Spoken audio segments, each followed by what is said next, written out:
North Korea's nuclear brinkmanship is not the irrational behavior of a rogue state, but rather a calculated strategy of absolute survival designed by the Kim regime. The state leverages its nuclear and ballistic capabilities to force the international community to the negotiating table, using escalating threats to secure concessions, economic aid, and security guarantees. This video decodes the complex realities of North Korea's power, detailing how its nuclear doctrine operates as the ultimate insurance policy against regime change.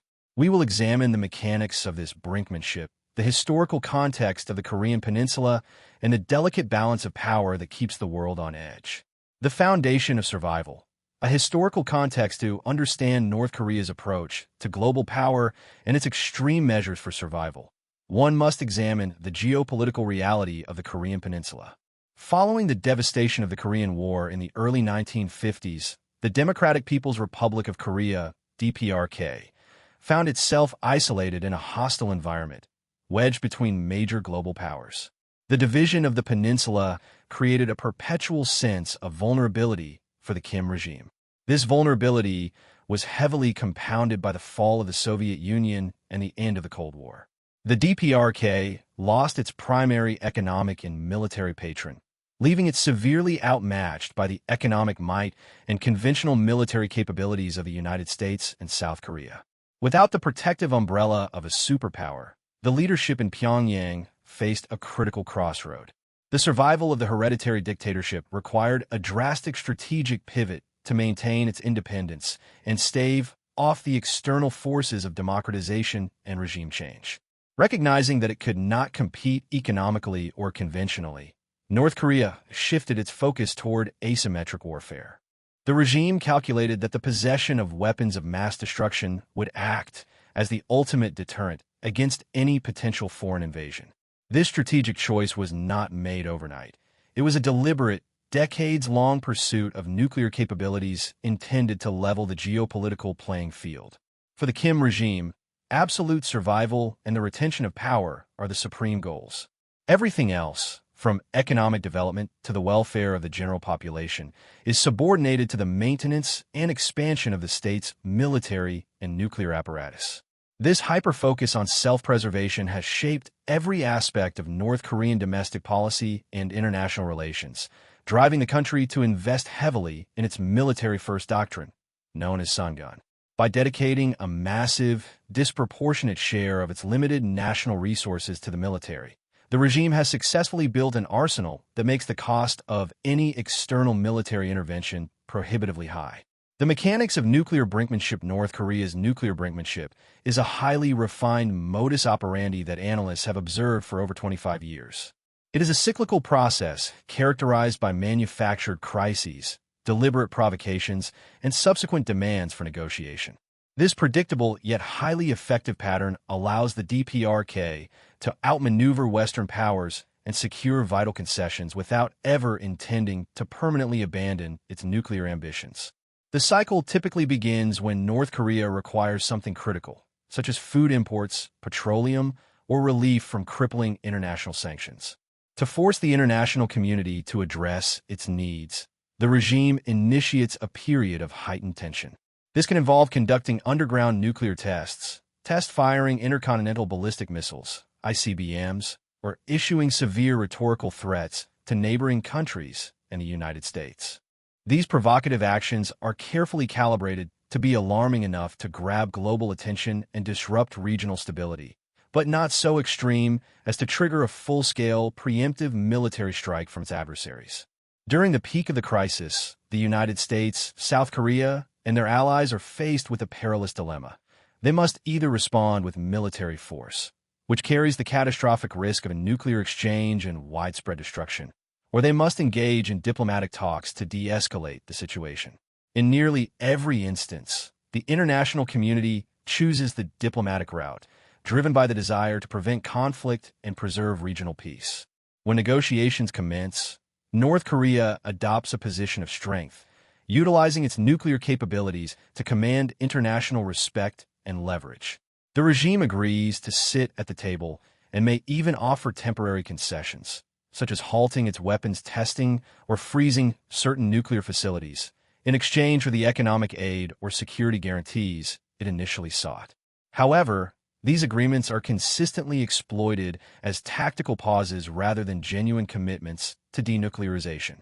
The DPRK has repeatedly used these periods of diplomatic engagement to buy time, allowing its scientists and technicians to further refine and advance its weapons programs. Once the immediate crisis has subsided and the agreed-upon aid has been delivered, North Korea frequently finds a pretext to violate the terms of the agreement, often under the guise of satellite launches or other technical tests. This brings the situation back to a heightened state of tension, restarting the cycle. Through this strategic maneuvering, North Korea has successfully transformed itself from a severely impoverished and isolated state into a de facto nuclear-armed power that the global community cannot ignore. This cycle of tension and negotiation highlights the core of the DPRK's power: the ability to generate immense political leverage out of its own instability and dangerous capabilities. Ideology and the cult of personality. To fully decode North Korean power, one must understand the ideological foundations that bind the state together. The country is governed by the absolute rule of the Kim family, a dynasty that has controlled the nation for over 70 years. At the heart of North Korean political life is Juche, the state ideology of self-reliance, which is deeply intertwined with the monolithic leadership of the supreme leader. Juche dictates that the Korean masses are the masters of their own revolution and destiny, but they require the supreme guidance of an infallible leader to achieve true independence and socialist construction. This philosophy has been elevated to a quasi-religious status, shaping every facet of daily life, education, and cultural production. Through a sophisticated and pervasive system of indoctrination, the state portrays the Kim family not merely as political leaders, but as semi-divine figures who protect the nation from the predatory designs of imperialist forces, primarily the United States. This extensive personality cult ensures widespread domestic compliance and unyielding loyalty. From a very young age, citizens are subjected to rigorous propaganda that glorifies the achievements of the ruling dynasty and dehumanizes foreign adversaries. Any deviation from the state-sanctioned ideology is viewed as treason, resulting in severe punishment, including imprisonment in the country's extensive network of gulags. The regime's control over information is absolute, with access to outside media, the internet, and foreign cultural products heavily restricted. This information blockade ensures that the population's worldview is tightly curated by the state. When the population is constantly fed the narrative that the country is under immediate and constant threat of annihilation by outside forces, it fosters a sense of unity and collective sacrifice. The people are conditioned to believe that enduring immense economic hardship, food shortages, and lack of basic services is a necessary sacrifice to protect the nation's sovereignty and the dignity of the supreme leader. Consequently, this ideological indoctrination minimizes the risk of domestic unrest. The population views the nuclear program not as a drain on the national economy or a threat to global peace, but as a crucial shield that guarantees their collective existence. By monopolizing truth and framing the acquisition of nuclear weapons as a monumental achievement of the supreme leader, the regime secures the ideological bedrock required to sustain its long-term strategy of nuclear brinkmanship and absolute survival. The military-first philosophy and the evolving arsenal, the survival and power of the North Korean regime are intrinsically tied to its military-first philosophy, formerly known as Songun. This foundational policy elevates the military above all other sectors of the state and society. It dictates that the Korean People's Army, KPA, is the primary pillar of the revolution and the most crucial instrument for defending the socialist homeland. Under this doctrine, military advancement and the development of the defense industry are given absolute priority in the allocation of national resources, funding, and talent. Over the past several decades, this relentless focus on military might has transformed North Korea from a state with rudimentary conventional forces into a formidable nuclear-armed power. Despite operating under heavy international sanctions and facing severe economic limitations, Pyongyang has successfully developed and tested a wide array of advanced weaponry. The DPRK's arsenal now includes a vast array of short, medium, and intermediate-range ballistic missiles designed to target neighboring countries like South Korea and Japan, as well as United States military bases in the region.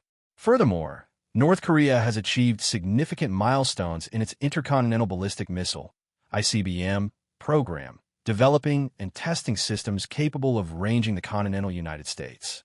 These achievements indicate a highly advanced scientific and technical capability, defying the expectations of many international observers who believe the country's economic isolation would prevent such technological progress. Alongside its missile advancements, the regime has continued to expand its fissile material production, ensuring a steady growth in the number of nuclear warheads it can assemble. The development of sea-launched ballistic missiles, SLBMs, and solid-fuel rocket technologies further underscores the sophistication of North Korea's military capabilities.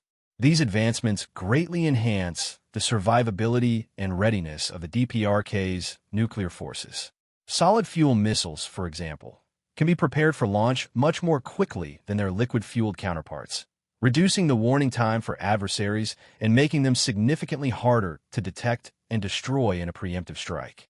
By diversifying its launch platforms, utilizing land-mobile launchers, hardened underground tunnels, and potentially submarines, North Korea aims to ensure that it retains a potent second strike capability even in the event of a devastating initial attack.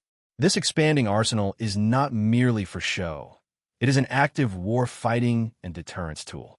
The regime has constitutionally codified its status as a nuclear weapons state, making it abundantly clear that denuclearization is not on the table.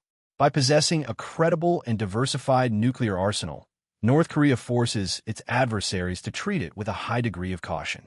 The sheer destructive power and reach of its weapons change the calculus for any nation considering military options, effectively neutralizing conventional military superiority and ensuring the absolute survival of the regime through the threat of assured retaliation. The geopolitical chessboard. Navigating great power politics. North Korea's nuclear brinkmanship does not occur in a vacuum. It is masterfully executed on the complex chessboard of Northeast Asian geopolitics.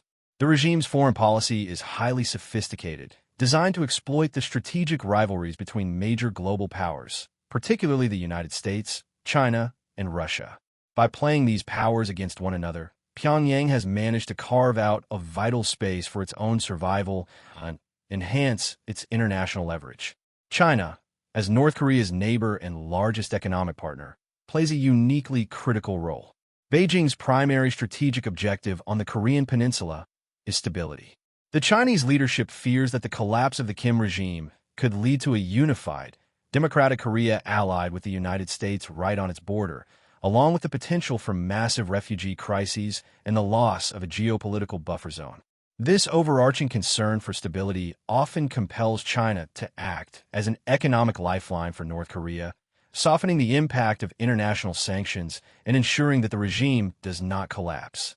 Conversely, North Korea's provocative actions, such as frequent nuclear and missile tests, often create significant diplomatic liabilities for Beijing, drawing heavy United States military presence to the region. The DPRK navigates this delicate dynamic by maintaining a degree of strategic autonomy. The regime intentionally scales up and moderates its level of threat, at times pressing China to show a strong commitment to their mutual alliance, while at other times acting with enough unpredictability to demonstrate its independence. This calculated brinkmanship ensures that China remains invested in the survival of the North Korean state, while preventing Beijing from having total control over Pyongyang's policy decisions. Russia also plays a significant role in North Korea's geopolitical strategy. Following periods of heightened isolation and tension with the West, Moscow and Pyongyang have often found common cause in challenging United States-led global hegemony. Russia's involvement provides North Korea with additional diplomatic cover, potential economic opportunities, and a powerful partner in the United Nations Security Council, where Moscow can use its veto power to block harsh new sanctions or resolutions against the DPRK. For the United States and its allies, North Korea presents one of the most intractable foreign policy challenges. The United States has long stated that it cannot and will not accept a nuclear-armed North Korea, leading to decades of diplomatic efforts, economic sanctions, and military posturing. However, The reality on the ground is that North Korea's advanced nuclear and missile capabilities have made the costs of any military solution unacceptably high. The conventional threat to the millions of citizens living in the Seoul metropolitan area, due to thousands of North Korean artillery pieces and short-range missiles aimed at the south, serves as a powerful deterrent against any conventional military strikes. This complex web of competing interests creates a geopolitical stalemate. Major powers are unable to reach the comprehensive consensus required to force North Korea to denuclearize, as the strategic costs associated with doing so outweigh the benefits for the involved nations. North Korea expertly exploits this lack of consensus, navigating the tensions between Washington, Beijing, and Moscow to ensure its continued existence. Economic resilience and state finance, a central mystery for many outside observers, is how North Korea manages to fund its massive nuclear and missile programs while dealing with widespread poverty, systemic economic inefficiencies, and heavy international sanctions. The answer lies in the regime's ability to develop a highly resilient, diversified, and often illicit system of state finance designed entirely to prioritize the survival of the ruling elite and the advancement of its military capabilities. Faced with a near-total collapse of its traditional, heavily subsidized socialist economy in the 1990s, the North Korean state underwent a significant transformation. The regime was forced to tolerate and eventually co-opt grassroots market activities. Over the years, decentralized markets, known as Jangmadang, have emerged across the country, allowing citizens to engage in petty trade, agriculture, and small-scale manufacturing. While the state officially maintains ideological control and ownership of the economy, it extracts significant wealth from these markets through various taxes, fees, and the regulation of private enterprise. This informal economy has become a crucial survival mechanism for the general population and a source of revenue for local officials. At the macro level, the North Korean regime relies on a web of illicit activities and state-sponsored enterprises to generate the hard currency required to fund its weapons of mass destruction. Operating largely outside the formal global financial system, the state has built a vast network of overseas operations, front companies, and diplomatic missions that engage in various forms of sanctions evasion. These activities range from the exportation of coal and minerals, often via ship-to-ship transfers at sea, to the use of cyber warfare and cryptocurrency theft to amass untraceable digital wealth. Furthermore, the regime derives significant financial resources from the overseas labor market. Thousands of North Korean workers are employed in various countries, with a substantial portion of their wages being confiscated by the state to support government coffers. Additionally, the state has been heavily implicated in the illicit production and distribution of narcotics and counterfeit goods, utilizing its state apparatus to manage and protect these highly lucrative, albeit illegal, revenue streams. This financial infrastructure is tightly controlled by the ruling elite and is shielded from the economic hardships experienced by the general public. The regime operates a dual-track economic policy, attempting to marginally improve the standard of living for the broader population through localized economic development, while ensuring that the lion's share of international trade and hard currency is channeled directly into the military and nuclear sectors. This allocation of resources highlights the ultimate priority of the state.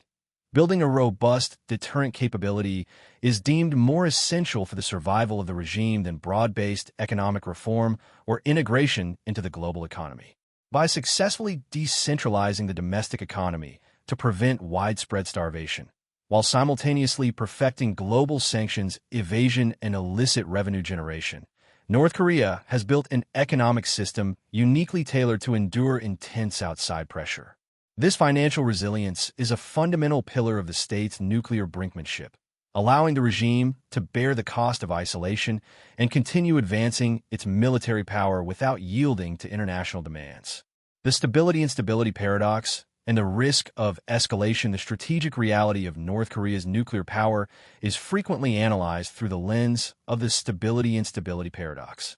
This Cold War concept suggests that when two nations possess highly capable nuclear arsenals, the very high probability of mutual destruction creates significant stability at the macro or nuclear level, deterring all-out nuclear war. However, This overarching stability at the top ironically creates an environment where lower-level conflicts, provocations, and risk-taking behaviors become much more frequent and tolerated.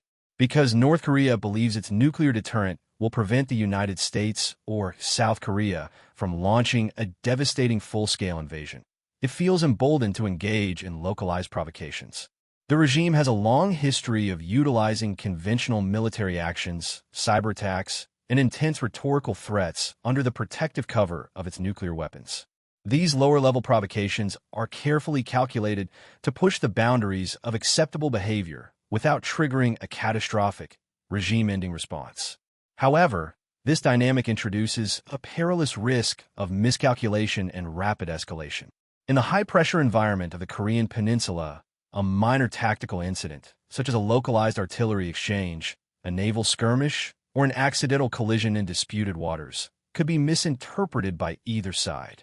In a crisis, the rudimentary command and control systems of the North Korean military could complicate rapid de-escalation.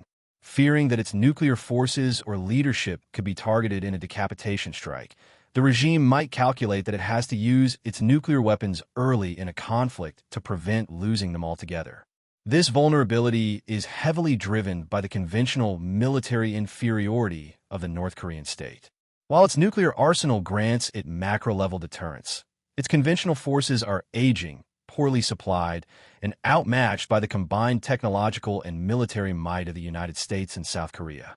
Recognizing this conventional gap, Pyongyang may rationally decide that in a high-level crisis, the only way to avoid total defeat is to threaten or initiate the limited use of nuclear weapons to force a rapid cessation of hostilities and ensure the survival of the regime. The danger of this paradox is particularly acute during times of heightened geopolitical tension or during major joint military exercises held by the United States and South Korea. North Korea frequently views these defensive maneuvers as preparations for an imminent invasion, prompting the regime to adopt a highly aggressive posture and issue preemptive nuclear threats. The stability-instability paradox, therefore, creates a precarious tightrope walk for the DPRK. While its nuclear brinkmanship is an effective tool for achieving political leverage and deterring aggression, it inherently raises the risk that a minor misunderstanding or an isolated tactical clash could escalate into a devastating regional conflict. Managing this risk requires immense diplomatic skill, robust communication channels, and a deep understanding of the psychological and strategic calculations driving the North Korean leadership. The global community is thus forced to operate in a delicate space, balancing the need to deter North Korean aggression with the imperative of preventing accidental escalation and maintaining peace on the peninsula. Defending the state. The asymmetric nature of North Korean defense, a core element of North Korea's power and its strategy for absolute survival, lies in its heavy reliance on asymmetric warfare capabilities. Recognizing that it could never hope to match the immense technological and conventional military superiority of the United States and its allies, Pyongyang deliberately invested in non-conventional areas where it could gain a distinct tactical and strategic advantage. These asymmetric methods are designed to offset the military and economic imbalances, providing the regime with highly potent tools for coercion and defense. Beyond its expanding nuclear and ballistic missile programs, North Korea possesses one of the largest chemical weapons stockpiles in the world. These weapons provide the regime with a highly lethal and versatile deterrent, as they can be delivered via a wide variety of conventional systems, including artillery, rockets, and ballistic missiles. The threat of chemical warfare adds a significant layer of danger and complexity to any potential military conflict on the Korean Peninsula, complicating the operational planning of opposing forces. Furthermore, North Korea has developed formidable cyber warfare capabilities. Operating through highly trained state-sponsored units, the regime has successfully integrated cyber operations into its broader national security strategy. These cyber capabilities are relatively inexpensive to develop and maintain, yet they yield immense strategic and financial returns. North Korea utilizes its cyber forces to gather valuable intelligence, disrupt the infrastructure and military networks of adversaries, and conduct large-scale financial operations to circumvent international sanctions. By targeting global banks, cryptocurrency exchanges, and corporate networks, the DPRK has established an asymmetric revenue stream that is both difficult to track and highly lucrative. The regime also maintains vast conventional asymmetric capabilities, most notably its massive array of artillery systems and multiple rocket launchers positioned along the demilitarized zone. Many of these weapons are deeply entrenched in hardened artillery sites and underground tunnels, making them exceedingly difficult to detect and destroy in a preemptive strike. This conventional force poses an existential threat to the Seoul metropolitan area and its millions of residents, serving as a powerful, localized deterrent.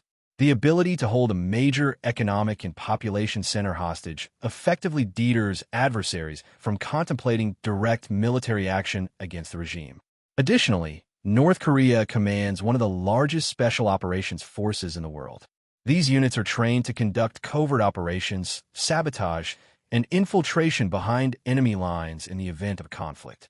They are equipped and prepared to paralyze critical infrastructure, create widespread chaos, and neutralize key command and control nodes, further amplifying the asymmetric threat the country poses to its neighbors.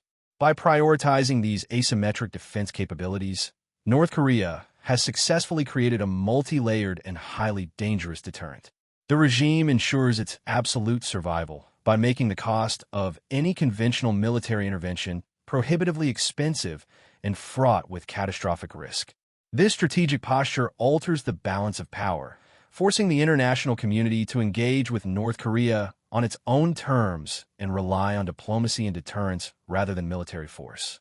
International diplomacy and the pursuit of legitimacy. North Korea's interactions with the international community are primarily driven by a desire for political legitimacy and sovereign equality. Since its founding, the DPRK has sought international recognition as a legitimate, nuclear-armed socialist state, rather than viewing itself as a rogue or subordinate actor on a global stage. This quest for legitimacy is deeply intertwined with the regime's strategy for absolute survival, as gaining formal international recognition and security guarantees would solidify the permanence of the Kim regime. Throughout its history, North Korea has actively engaged in bilateral and multilateral diplomacy to advance its national interests. A recurring goal in these diplomatic engagements is the signing of a formal peace treaty with the United States to officially end the Korean War, thereby replacing the temporary armistice that has been in place since 1953. For Pyongyang, a peace treaty is not merely a symbolic gesture. It represents a binding legal commitment by the United States to respect its sovereignty and refrain from pursuing regime change. Furthermore, North Korea has historically used diplomatic negotiations to push for the lifting of economic sanctions and the reduction or cessation of joint military exercises between the United States and South Korea. The regime frames these exercises as clear provocations and preparations for an invasion, and their cessation is often a key demand in diplomatic dialogues. By leveraging its nuclear and missile capabilities, the DPRK compels major powers to engage in direct, high-level talks, which the regime then utilizes for domestic propaganda, showcasing the supreme leader as a powerful global statesman capable of commanding respect from world leaders. However, the international community faces a significant challenge in its diplomatic dealings with North Korea due to the vast differences in expectations and the regime's long-standing pattern of utilizing negotiations for tactical, rather than fundamental, change. The United States and its allies typically enter negotiations with the ultimate goal of achieving the complete, verifiable, and irreversible denuclearization of the Korean Peninsula. North Korea, on the other hand, approaches diplomacy from the position of a declared nuclear-armed state, willing to discuss the limitation or suspension of its weapons programs in exchange for massive economic and security benefits, but fundamentally unwilling to surrender its nuclear deterrent. This fundamental divergence in goals has led to decades of stalled diplomacy, collapsed agreements, and cyclical crises. Despite these setbacks, North Korea continues to pursue diplomatic avenues, as the process itself yields substantial benefits.